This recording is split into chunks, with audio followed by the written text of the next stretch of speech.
So hello বন্ধুরা। তো আমি এখন যে জায়গাটায় আছি এই জায়গাটা হচ্ছে মেলমান্দাই, এই জায়গাটার নাম। তো হোটেল ওখানে একটা পেলাম, তাই দুপুরবেলা খাওয়া দাওয়াটা ওখানেই করে নিলাম। মানে এরপরে হয়তো আর খাওয়া দাওয়ার জায়গা পাবো না ঠিকঠাক, কেননা পুরোটাই জমি জায়গার মধ্যে পড়ছে, বেশিরভাগটাই দোকানপাট খুবই কম।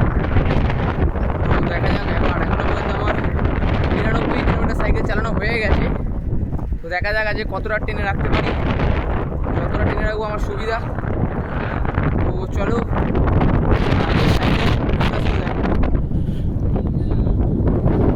দেখতে পাচ্ছ